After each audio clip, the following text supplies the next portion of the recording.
Muito bem, no vídeo de hoje nós vamos conversar um pouco sobre O Mal de Montano, que é um romance que o Henrique Vilas-Matas publicou em 2002. Esse daqui é o 10º romance dele e é o segundo da chamada tetralogia do autor, composta também pelos livros Bartleby e Companhia, Paris Não Tem Fim, que é o terceiro livro da série, e por fim, Doutor Passavento.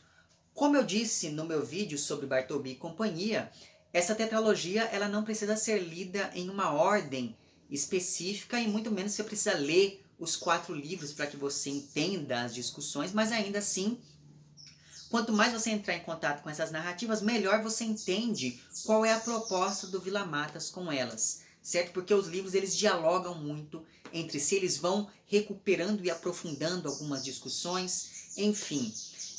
Então eu sugiro que você veja o meu vídeo lá sobre Bartleby e Companhia, porque naquele meu vídeo eu já fiz uma espécie de introdução geral explicando como esses livros se aproximam entre si, tanto no tema quanto na estrutura. Então é bastante interessante que você veja pelo menos o meu vídeo sobre este livro aqui, ainda que você não tenha interesse em lê-lo, porque naquele meu vídeo eu já deixo as coisas um pouquinho mais estabelecidas, para não precisar ficar me repetindo toda hora, enfim, certo? Sem mais delongas, quando a gente pensa em O Mal de Montano, esse daqui é o livro mais representativo da poética ou do estilo do Henrique Vilas-Matas, ao aliar discussões próprias da obra deste autor, que aparecem com muita frequência na obra dele, há um enredo muito bem desenvolvido, porque quando a gente pensa em livros como História Abreviada da Literatura Portátil, para o qual também já tem vídeo aqui no canal, e o próprio Bartleby e Companhia, por mais que nesses livros nós tenhamos as principais características da obra do Vilas-Matas colocadas de maneira ainda mais evidente, digamos, esses livros não são organizados a partir da noção de enredo. Então não tem uma progressão de acontecimentos, etc. Esses livros, eles têm um caráter muito mais ensaístico do que romanesco. Então pode ser que seja mais interessante a gente pensar esse daqui como um livro mais próximo do centro da obra do Vilas-Matas do que esses livros anteriores, ainda que eles também sejam muito importantes para que a gente entenda como o Vilas-Matas foi estabelecendo certas discussões. E existem 2 grandes discussões que acabam perpassando toda a obra desse autor, determinando as várias características que podem ser associadas a cada livro. E são essas discussões, então, em primeiro lugar, a ideia de parasitismo literário, e essa ideia do parasitismo literário diz respeito mesmo a algumas técnicas, como por exemplo a intertextualidade e a colagem de citações, né, que são técnicas características da literatura desde meados do século XX, fazendo com que uma obra ecoe, ou ao menos acolha os ecos de várias outras obras. Isso acaba fazendo com que os textos que são marcados por esse parasitismo literário se fragmentem, já que eles estão atravessados por vários outros textos anteriores, ainda que essa fragmentação não seja estrutural. Só que nesse processo, a repetição acaba sendo vista como a única forma de originalidade possível, já que essa repetição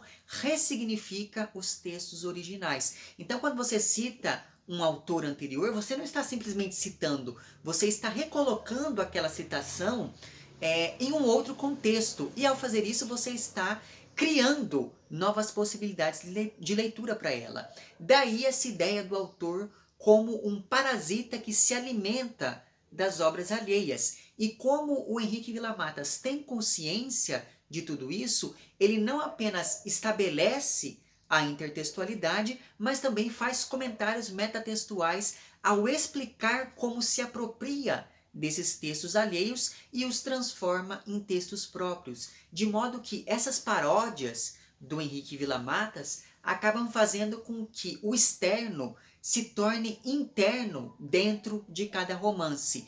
E esse parasitismo literário é resultado da segunda grande discussão que a gente pode associar à obra do Henrique Vilas-Matas, que é uma discussão sobre a falência do realismo.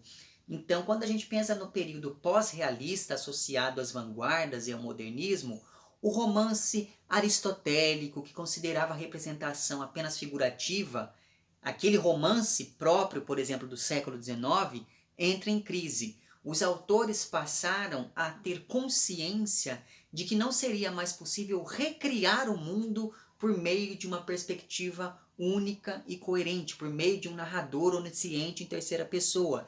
Então, essa crise na representação do mundo acabou gerando aos poucos uma crise na conceituação da realidade. Então, os autores pararam de pensar em como representar o real e passaram a se questionar sobre o que é o real, já que o mundo estava se desintegrando ao longo do século XX, com as guerras, etc.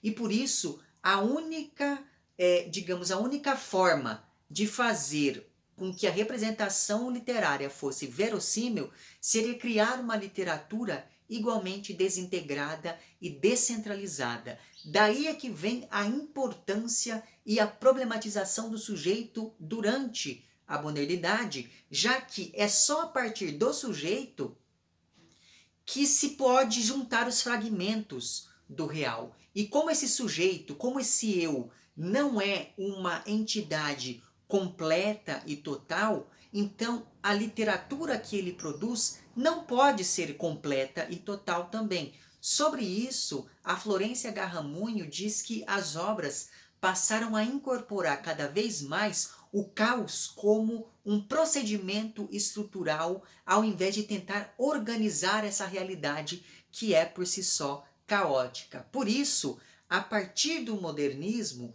os autores passaram a reconhecer a falência das técnicas e dos modelos da tradição realista, e daí é que vem essa renúncia ao realismo.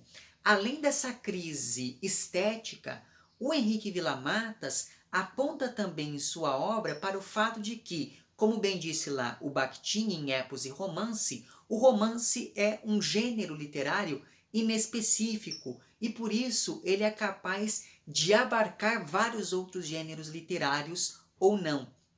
Então, como eu disse lá no meu vídeo sobre Bartleby e companhia, ao longo dessa tetralogia, nós temos aqui romances que se comportam como textos de outros gêneros. No caso do Mal de Montano, nós temos aqui a novela, o manual de teoria e de crítica literária, nós temos a autobiografia, o diário íntimo, a conferência, o dicionário. Então veja, esse tecido textual que permite a mescla, que permite a mestiçagem entre diferentes gêneros, acaba estabelecendo um movimento dialético entre a forma e o conteúdo, já que essa forma plural acaba demandando um conteúdo descentralizado. E esse conteúdo, por sua vez, acaba determinando uma forma que não seja a forma do romance tradicional. Por exemplo, se nós pensarmos na novela realista lá do século XIX, em Madame Bovary, esse tipo de texto, esse tipo de romance, tinha formas determinadas porque o tema estava condicionado a certos pressupostos de mímese e de verossimilhança. E eu já fiz um vídeo há bastante tempo aqui no canal falando exatamente sobre esses dois conceitos, desde lá do Aristóteles, então vou deixar o link para esse vídeo lá embaixo também. Então, exatamente por conta disso, aquele descritivismo associado a alguns autores realistas é tido como uma forma de não apenas representar, mas também de reproduzir a realidade de modo estático. Já o romance contemporâneo, por ter essa forma coral, por ter essa forma mais plural, por ser construído a partir dos ecos de várias outras vozes, é muito mais dinâmico, muito mais rizomático e muito mais inespecífico.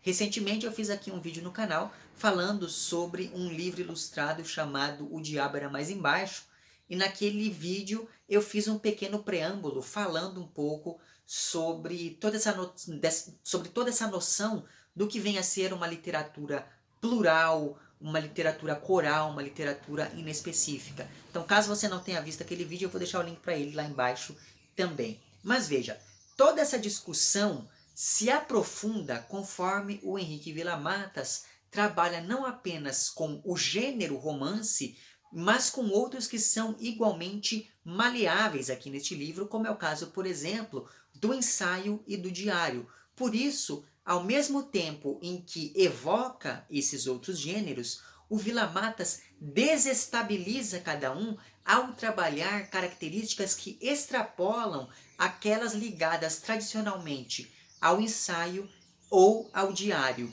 E ainda pensando nessa relação entre o mal de Montano e o gênero ensaio, convém notar que Montano, o nome Montano, lembra bem o nome Montaigne, que é tido como o pai do ensaio como um gênero textual.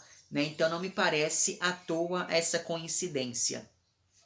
Então veja, esses desdobramentos formais acabam se ligando também, aqui no caso dessa tetralogia sobretudo, a um eu que se desdobra, e é nesse desdobrar-se, nesse parasitismo literário e na mescla de gêneros que a literatura ainda pode ser produzida segundo o narrador aqui deste romance. E como o livro é supostamente autoficcional, a continuidade da literatura acaba implicando também na continuidade do próprio indivíduo. Só que, ao contrário de outros livros autoficcionais ou autobiográficos, aqui o narrador conta a própria história, tentando sempre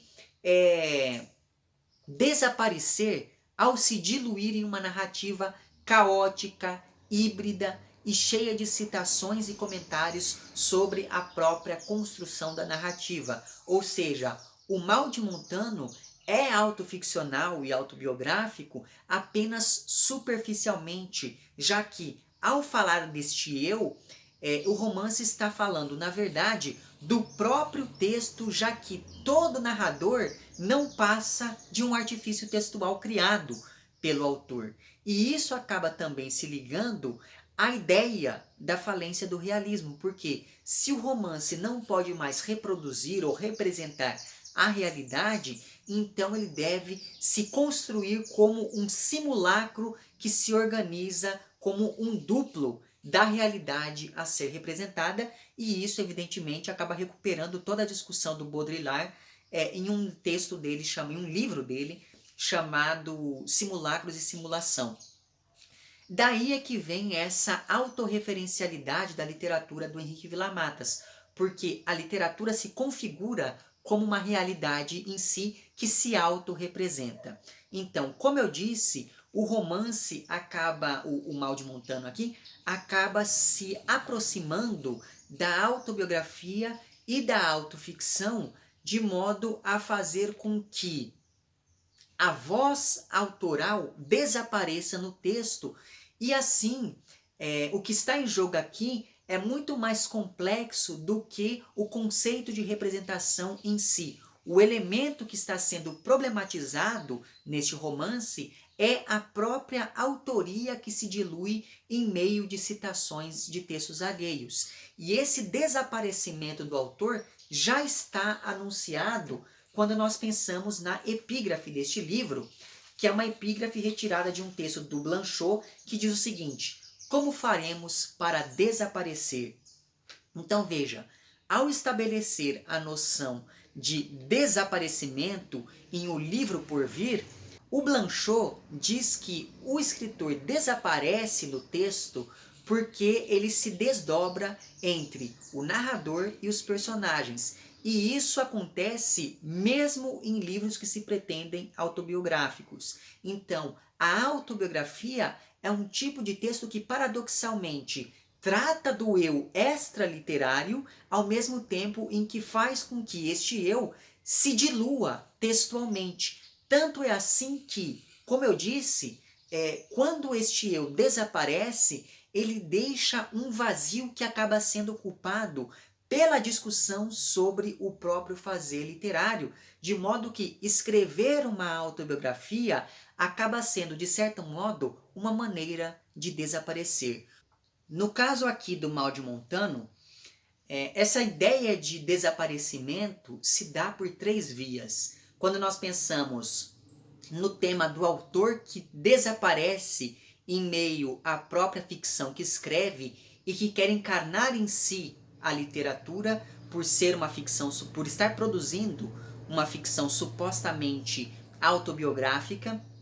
Quando nós pensamos no desaparecimento da voz autoral em meio às várias citações, e quando nós pensamos no desaparecimento físico do próprio narrador, que decide vagar pelo mundo a partir do penúltimo capítulo aqui do livro. Então, no fim das contas, esse tema do desaparecimento do autor se liga a outro que é muito frequente na obra do Vila Matas, que é a indistinção entre a vida e a literatura, entre o real e o ficcional, entre a verdade e a mentira. Porque esse desaparecimento na literatura acaba supondo uma identidade que se restrinja ao espaço da ficção, que só se construa por meio da própria literatura em si. Não por acaso é muito frequente nas obras deste autor o tema do duplo, que é sempre tratado como uma forma de intertextualidade, na medida em que o autor se coloca como um duplo dos autores que ele vai citando, conforme vai estruturando suas narrativas. E aqui, em O Mal de Montano, esse tema do duplo aparece como um eu que se reconhece como um outro, recuperando lá a famosa frase do Rimbaud que disse eu é um outro. Caso você não tenha visto, recentemente eu fiz um vídeo aqui no canal falando de maneira mais panorâmica sobre a obra do Rimbaud, então fica aqui a recomendação para que você veja aquele vídeo também. Mas enfim, o que o Vila Matas nos mostra com tudo isso, então, é que o eu de um autor é sempre um outro. O autor literário, ele tem que ter essa capacidade de ser outras pessoas, de adotar outros eus, digamos assim, para poder construir a sua obra, né? E isso fica muito bem estabelecido quando a gente pensa nessa tetralogia do autor, sobretudo quando encaramos aqui O Mal de Montano. Pois bem, feito esse prolegômeno inicial, vamos ao texto em si. Mas para poder falar do Mal de Montano, eu vou precisar retomar um pouquinho o romance anterior, que foi lá o Bartleby e Companhia, já que os dois fazem parte dessa tetralogia do autor e os dois acabam se conectando em vários aspectos. Então, em Bartleby e Companhia, o Vila Matas já anunciava que a literatura do próximo milênio seria uma literatura rizomática e marcada por uma pulsão negativa que levaria ao fim da literatura em si. Afinal, o que o narrador daquele livro faz é demonstrar que existe uma síndrome que faz com que os autores deixem de escrever, que é lá a tal da síndrome de Bartleby, e evidentemente que aí você precisa assistir ao vídeo anterior para poder saber exatamente a que eu estou me referindo. Pois bem, O Mal de Montano também trata de uma doença literária, mas com uma sintomatologia, digamos, oposta àquela da síndrome dos Bartlebys, porque o narrador que está acometido pelo tal Mal de Montano não consegue deixar de pensar em literatura, de modo que tudo na vida dele faz com que esse sujeito se lembre de alguma citação literária. Portanto, se a síndrome de Bartleby é ligada ao não, o Mal de Montano acaba se ligando ao sim, pensando nessas duas doenças como pares opostos. E a relação, como um par de opostos, na verdade, né? E a relação entre esses dois livros se estabelece quando nós pensamos já no primeiro parágrafo aqui do Mal de Montano, porque o livro começa da seguinte maneira. Em fins do século XX, o jovem Montano, que acabava de publicar seu perigoso romance sobre o enigmático caso dos escritores que renunciam a escrever, foi apanhado nas redes de sua própria ficção e, apesar de sua tendência compulsiva à escrita, converteu-se num escritor totalmente bloqueado, paralisado, ágrafo, trágico. Então veja, logo de início a gente já tem o narrador dizendo que esse rapaz chamado Montano escreveu um livro sobre escritores que deixaram de escrever. Ora, esse é justamente o enredo digamos assim, né? Ou pelo menos o tema central de Bartleby e companhia, né? Então veja que logo no início nós já temos essa ligação entre os dois livros. E além disso, o Mal de Montano em vários momentos reflete sobre a tal literatura do próximo milênio que aparece anunciada em Bartleby e companhia, que é um livro que foi publicado originalmente no ano 2000. Pois bem, o Mal de Montano é um romance que tem uma estrutura de diário. Então ele começa no dia 15 de novembro do ano 2000 e ele termina no dia 7 de junho de 2002. E ao escrever um diário, esse narrador já induz uma leitura autobiográfica do texto, assim como o Henrique Villa-Matas induz uma literatura autoficcional. E aqui cabe fazer uma distinção entre esses dois termos. A autobiografia, teoricamente, ela tem um compromisso muito forte com a verdade. Então, quando uma pessoa vai escrever a autobiografia, você espera que ela esteja contando tudo aquilo que aconteceu, como aconteceu de fato, sem nenhum tipo de efabulação literária ou ficcional, enfim. Quando nós pensamos na autoficção, por mais que um autor parta da realidade, ele consegue aliar essa realidade a determinadas características que são próprias, ou determinados temas, enfim, que são próprios da literatura e da ficção. Então, um texto autoficcional, ele não tem um compromisso muito forte ou muito bem estabelecido com a realidade dos fatos tal qual eles aconteceram. O texto autoficcional, ele tem essa liberdade maior de efabular a partir da verdade. Pois bem, o que acontece aqui então é que nós temos um narrador que está fazendo uma autobiografia e nós temos esse narrador fazendo a autobiografia em um livro que é autoficcional quando nós pensamos no próprio Villa-Matas, né? Além disso, o livro ele se divide em 5 partes que são relativamente independentes, ainda que uma sempre vá ressignificar a outra. E talvez por isso a primeira parte seja a mais descritiva, porque o interesse dela é plantar as várias informações que vão sendo retomadas nas partes subsequentes. E o título dessa primeira parte é justamente O Mal de Montano. Né? Nela, um crítico literário vai até a casa do filho, o nome desse crítico é Rosário Girondo, ou Girondo, enfim. Esse crítico literário vai até a casa do filho, que é o jovem Montano, para tentar ajudar o filho a se recuperar de um bloqueio criativo que começou depois que esse rapaz publicou um livro sobre escritores que deixaram de escrever. Mas, ao saber do caso do filho, esse crítico literário descobre que ele mesmo também está sofrendo do tal mal de Montano, que é uma condição que faz com que a pessoa fique doente de literatura.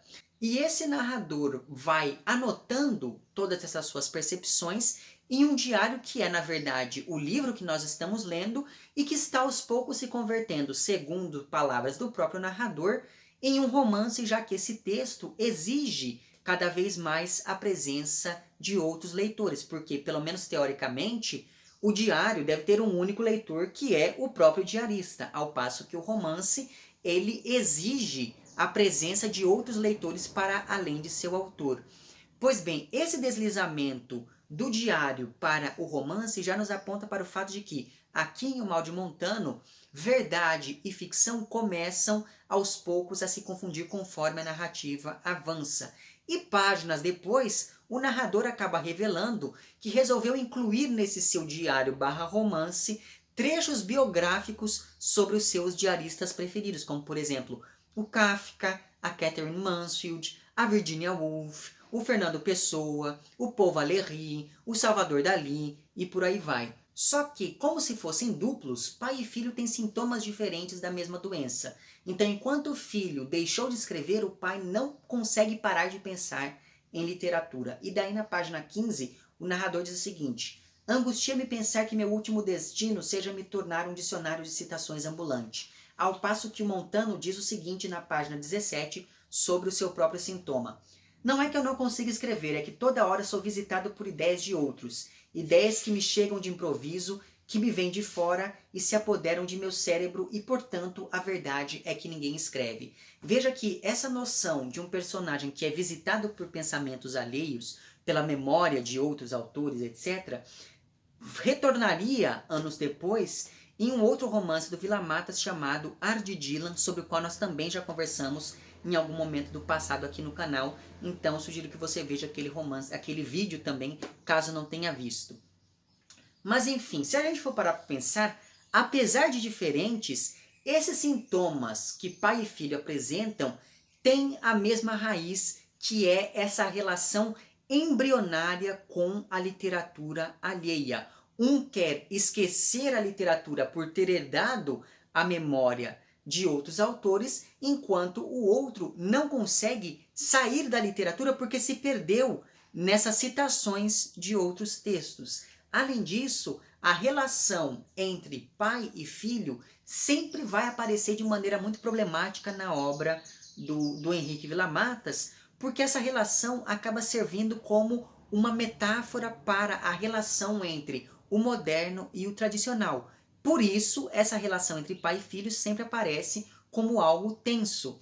E no caso aqui deste livro, essa relação também acaba guardando alguns pontos de contato com o Ardidillan, quando nós pensamos que esse pai e esse filho aqui, eles lembram bastante a relação entre o Hamlet e seu pai lá, né, do Shakespeare. E isso também, essa ideia do Hamlet também retornaria lá em Ardidillan. Pois bem, com isso nós chegamos então à segunda parte do romance, só que para eu falar dessa segunda parte eu preciso entrar em uma zona de spoilers, digamos assim, então eu vou deixar aqui na tela em algum lugar o momento exato em que eu paro de falar de fazer esses comentários que podem estragar aí a experiência de leitura de alguém. Mas enfim, o nome dessa segunda parte é Dicionário do Tímido Amor à Vida. E nela, o narrador confessa que ele não é um crítico literário, mas sim um escritor que escreveu uma novela chamada O Mal de Montano para se livrar do bloqueio criativo que ele teve depois de publicar um livro sobre escritores que deixaram de escrever. Além disso, o narrador confessa que, para poder fazer essa novela chamada O Mal de Montano, ele inventou um filho só para projetar nesse rapaz o próprio bloqueio criativo. Ou seja, o narrador e o filho, eles ocupam planos ontológicos diferentes, já que um é a invenção do outro, e tudo o que nós lemos na parte anterior, né, na parte 1 aqui do romance, era mera ficção, mas o engraçado é que, tecnicamente, nós já sabíamos que aquilo que nós estávamos lendo era ficção, mas ainda assim o leitor acaba se sentindo enganado, digamos assim, diante dessa revelação de que foi um dos personagens do livro que teoricamente escreveu a parte que nós acabamos de ler. E daí, na página 345 dessa minha edição aqui, existe um momento bastante interessante,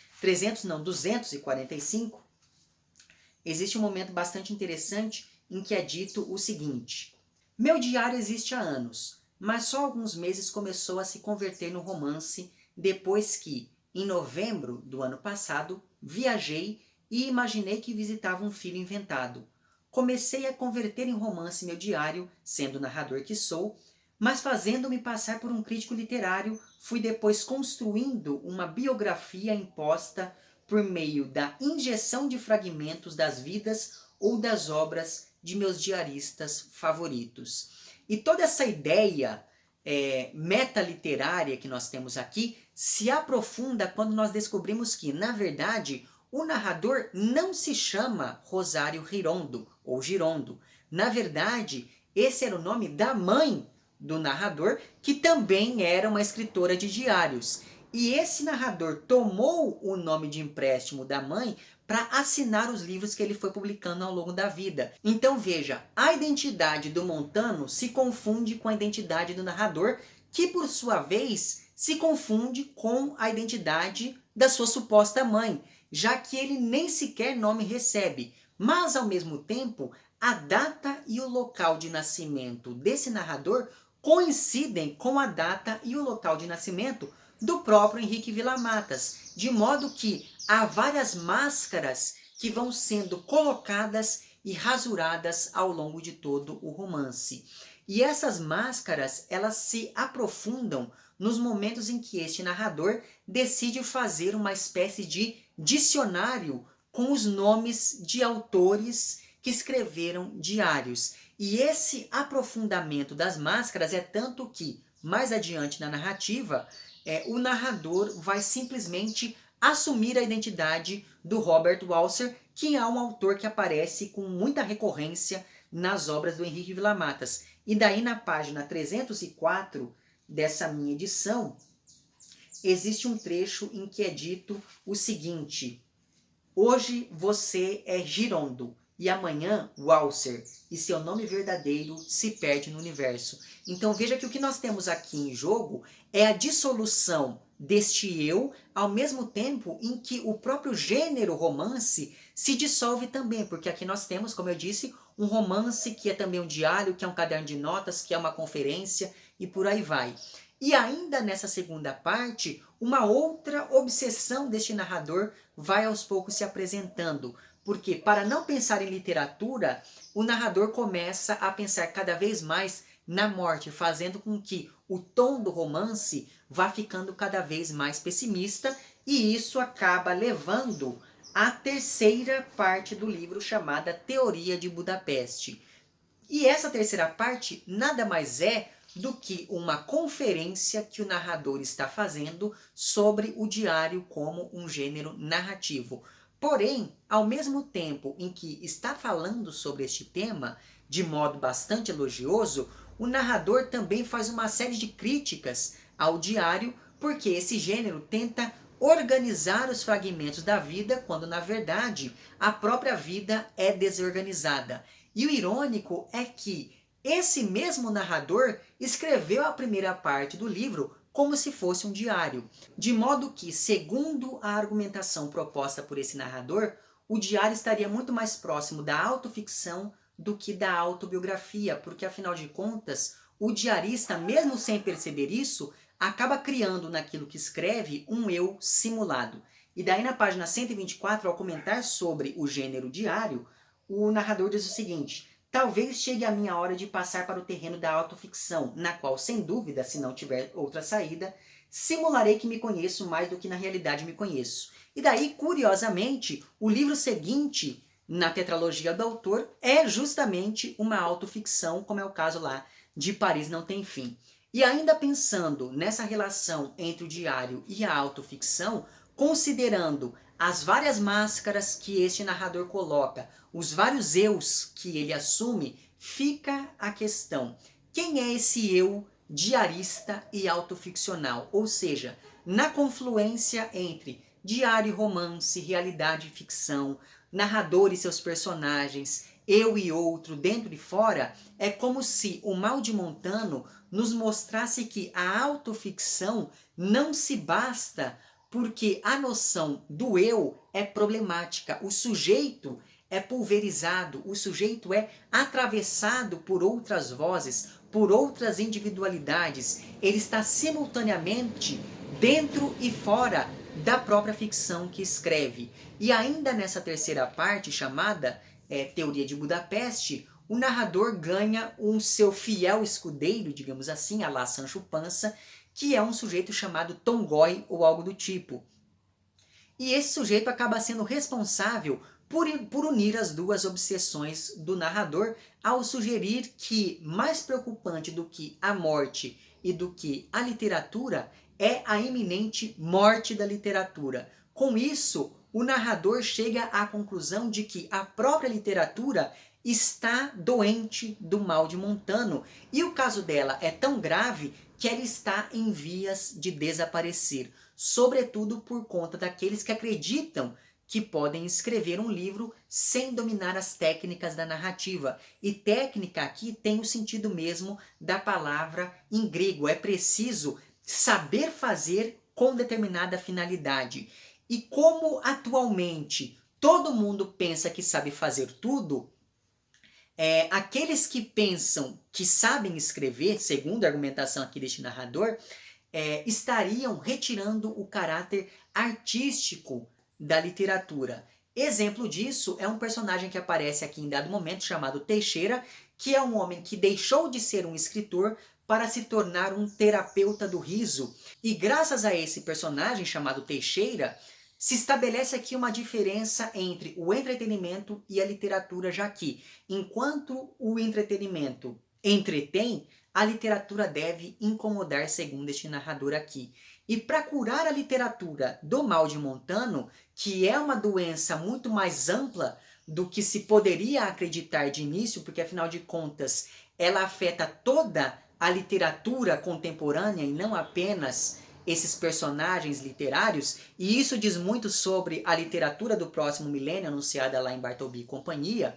Mas enfim, para poder curar a literatura do mal de Montano, o narrador decide que ele próprio deveria fazer parte da literatura, ou seja, a obsessão literária deste narrador evolui ao ponto de fazer com que ele próprio queira se tornar um sujeito apenas literário que desaparece no corpo dos textos que escreve ou que se coloca à margem, como se fosse ali uma nota de rodapé em um texto de outro autor. E isso faz lembrar também lá Bartleby e companhia, que é um romance construído a partir de notas a um texto invisível. E para poder fazer tudo isso, esse narrador aqui ele acaba tentando se converter, digamos assim, em uma espécie de arquivo que preservaria a memória e a história da literatura universal ao juntar fragmentos e citações de textos literários, de modo que, assim, o futuro da literatura coincidiria com o futuro deste narrador. E esse desaparecimento da literatura, que é anunciado aqui por esse sujeito, acontece porque o campo literário está em uma decadência criativa, em uma decadência editorial e em uma decadência de mercado, já que, segundo o Rosário Hirondo aqui, atualmente o interesse artístico está completamente subordinado ao interesse financeiro. E é por isso que, ao contrário da previsão lá do Bartleby, os escritores não apenas não acabaram, mas se multiplicaram de maneira absurda.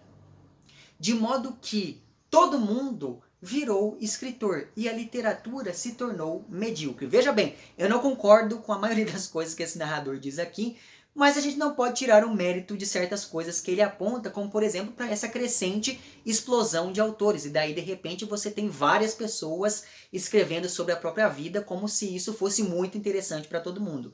Mas enfim, só que é claro que tudo isso é bastante irônico, já que, novamente, o Vila Matas anuncia o fim da literatura fazendo um texto literário. Por isso, o tom niilista adotado por este narrador aqui tenta, de certa maneira, responder ao niilismo daqueles que dizem que a literatura vai acabar. É como se o Vila Matas estivesse dizendo que o único jeito de salvar a literatura é escrevendo ao invés de ficar se lamentando.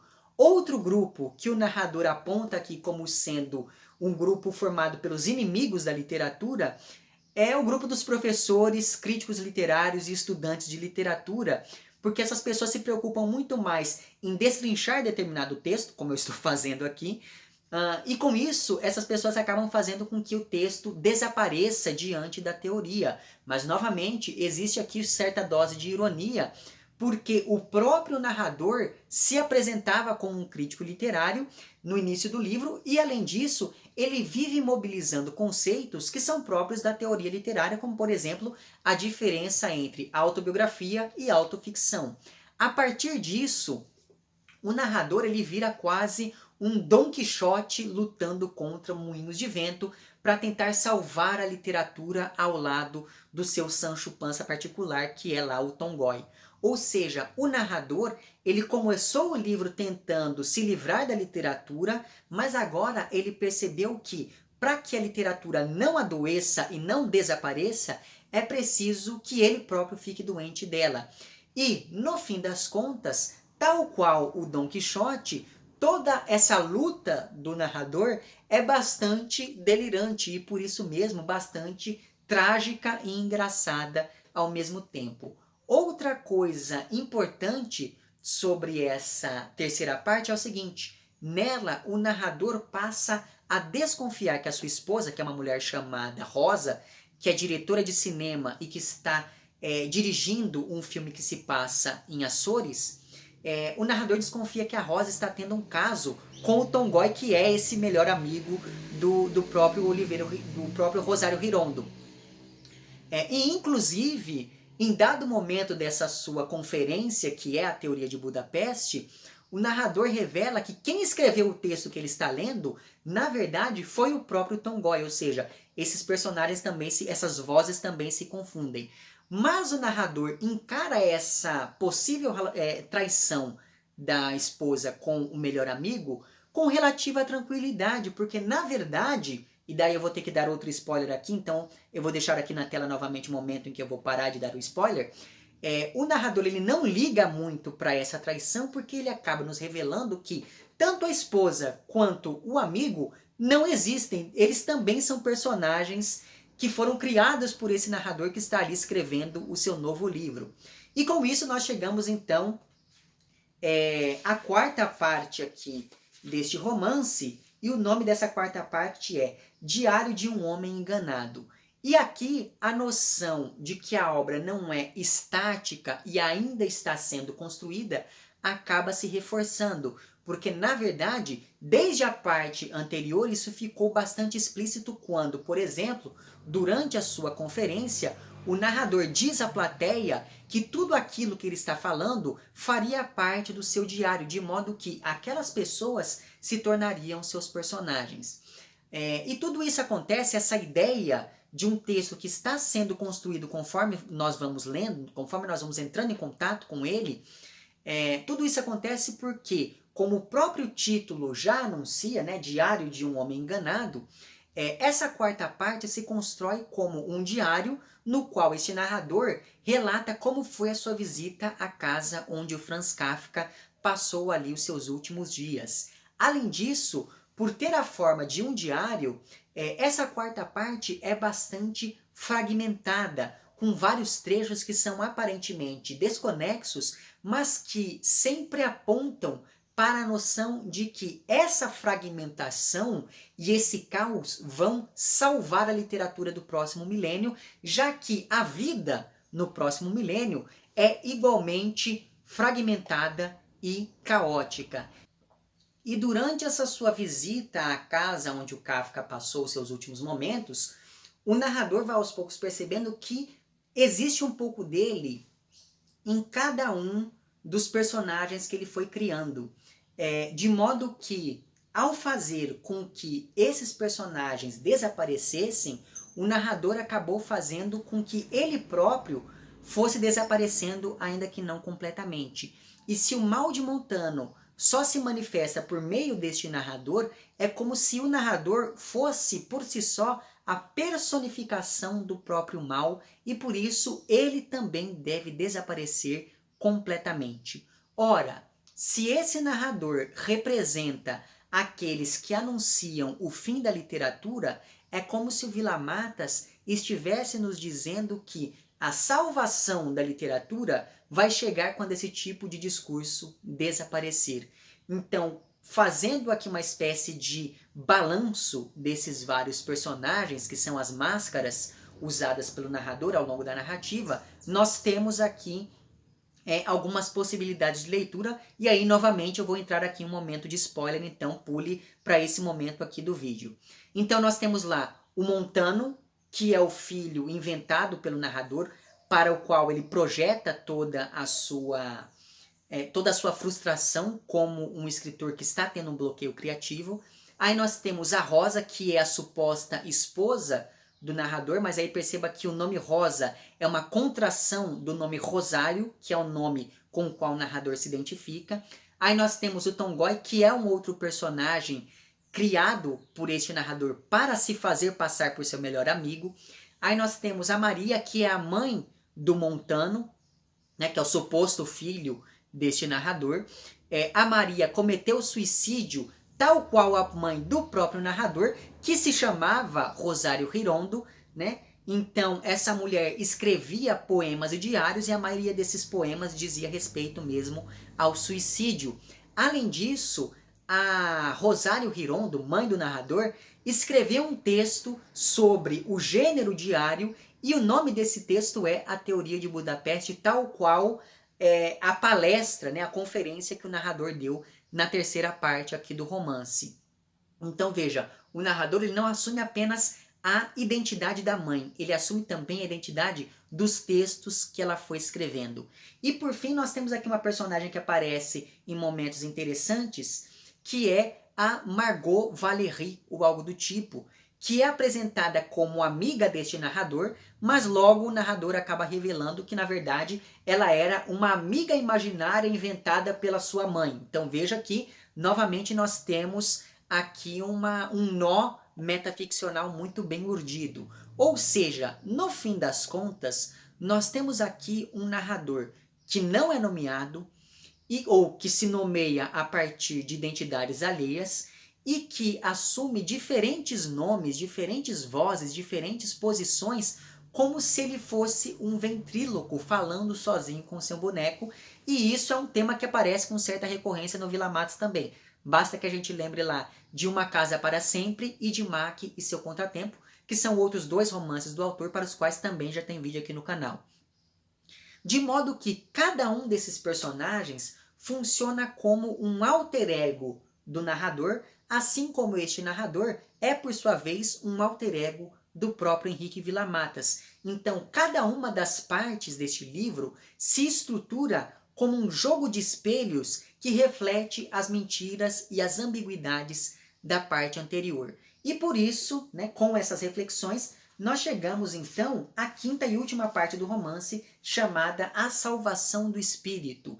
Essa daqui é a parte mais poética de todo o livro, talvez para poder demonstrar que esse desaparecimento do autor é próprio do campo da poesia. Só que, ao terminar o livro assim, o Villa-Matas nos mostra que a crise da literatura é a salvação da própria literatura, já que é a partir dessa crise que caberia aos autores trabalharem a construção de novos textos literários que alimentariam a história da literatura novamente. Então, a única forma de salvar a literatura é por meio da recuperação dos textos que fazem parte da historiografia literária, já que a literatura em si não existe por si só como se fosse uma entidade sobrenatural e independente. Cabe então ao autor do próximo milênio estar ciente da tradição literária e da liberdade criativa que essa mesma tradição oferece. Então, veja que são várias as discussões mobilizadas pelo Villa-Matas aqui neste seu livro, e exatamente por conta disso é que vem a sua centralidade na obra deste autor. Certo? Fica aqui então a minha recomendação deste livro. Em breve eu pretendo voltar aqui para falar um pouquinho sobre Paris Não Tem Fim e sobre Doutor Passavento, que são outros livros que eu li também para fazer parte da minha meta literária deste ano de 2020, certo? Vemo-nos então nos próximos vídeos e um amplexo.